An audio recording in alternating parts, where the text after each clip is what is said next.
Today we will be discussing the configuration required for micro frontend module.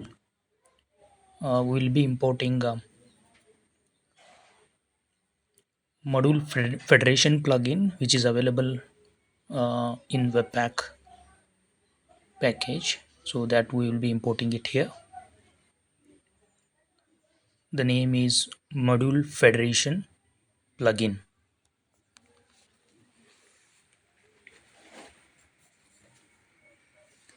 I will be requiring it from Webpack package.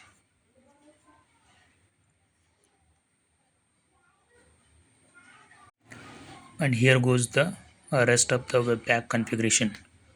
So in Webpack configuration, there will be other configurations as well that we can keep it here.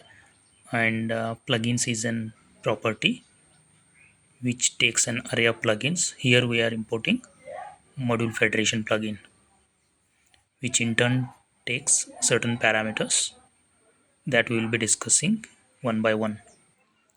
First one is name, which is the remote app. You mention whatever you want. And the file name is basically the remote entry which contains the manifest data about micro frontend. And there is another property called expose, which exposes actual micro frontend module. For example, I'm taking button here is an component and I'm mentioning the path, which is source components slash button. You mention whatever the path you have. And another package is the property is shared package, which basically helps to share the different packages between micro frontend and host app.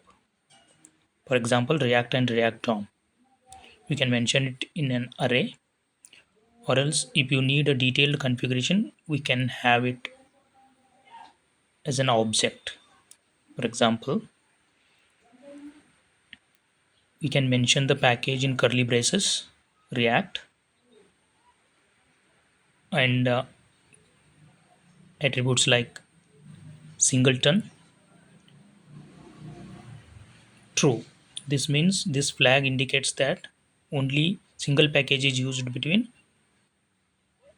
host and remote entry.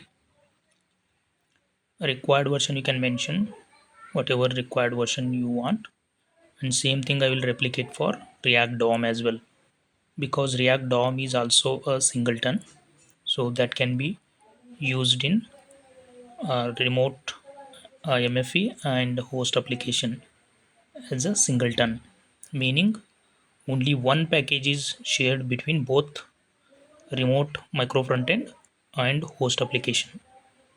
So the other configuration in host application we will be discussing in further video.